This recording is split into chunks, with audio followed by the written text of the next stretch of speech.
12 साल से बीजेपी सरकार ने गुड़गांव को, गुरुग्राम शहर को, उन्होंने कभी वो उसे कूड़े का ढेर बनाते हैं, कभी वो गंदगी का गटर गुड़गांव को बनाते हैं और कभी बाढ़ का शहर बना देते हैं।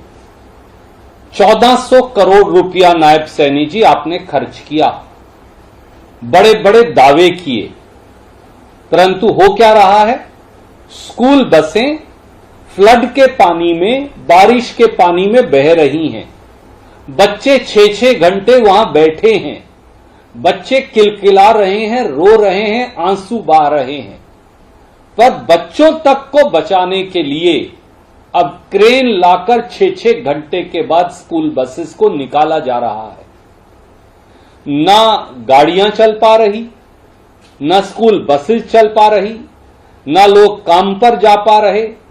जो हिंदुस्तान का आईटी हब है गुरुग्राम, वो हिंदुस्तान का बाढ़ हब बन गया है बारिश के पानी से।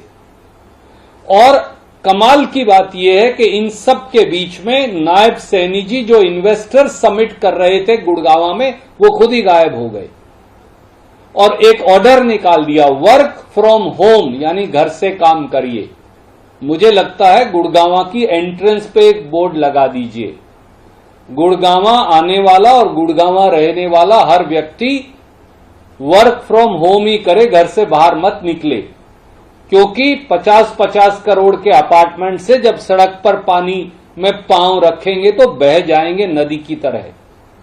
आपके बच्चे और आप सुरक्षित नहीं। केवल अपार्टमेंट्स की कीमत है, बिल्डिंगों की कीमत है, पर सड़क पर जाने और चलने वाले की जान की कोई कीमत नहीं। तो इसके लिए अगर कोई जिम्मेवार है तो वो व्यापक भ्रष्टाचार जो गुड़गांव में हुआ, वो सारी गड़बड़ झाला जो गुड़गांव में हुआ, वो सारी हेराफेरी जो गुरुग्राम के अंदर हुई, और हरियाणा के देश के आईटी हब को उन्होंने एक फ्लड सिटी में, गटर सिटी में, कूड़ेदान में तब्दील कर दिया है। कब नायब सैनी जी आपकी जवाबदेही और बीजेपी के एमएलए, बीजेपी के मेयर, बीजेपी के सांसद, तीनों सरकारें आपकी है, वहां तो डबल नहीं ट्रिपल इंजन सरकार है, उनकी जवाबदेही कब सुनिश्चित होगी? क्योंकि गुरुग्राम में अगर आप रहते हैं तो आप कहीं नहीं जा सकते।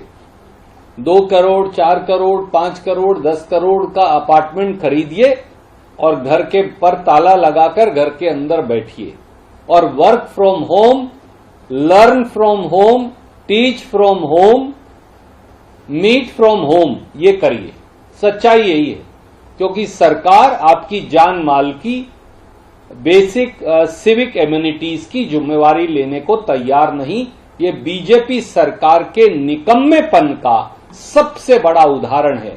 वैसे तो जहां जहां भाजपा है वहां वहां कूड़ा और बाढ़ का पानी है, पर अगर आपको उसका कोई सबसे जीता जागता उदाहरण देखना है तो दिल्ली के साथ सबसे महंगी हिंदुस्तान की रियल एस्टेट गुरुग्राम को देख लीजिए और वास्तविकता सामने आ जाएगी।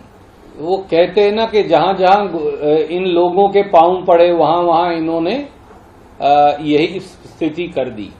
यहां पर भी श्रीमती रेखा गुप्ता जी और उधर नायब सैनी जी और उधर आदित्यनाथ जी, तो नोएडा हो, गाजियाबाद हो, दिल्ली हो, गुड़गांव हो, फरीदाबाद हो, यथास्थिति सब जगह एक जैसी मिलेगी, क्योंकि यमुना में नौका विहार का वादा तो कर देंगे, पर पूरी दिल्ली को यमुना बना देंगे ये हमें मालूम नहीं था। और ये सच्चाई है कि भाजपा की दिल्ली की सरकार ने भी पूरी दिल्ली को ही यमुना में तब्दील कर दिया है।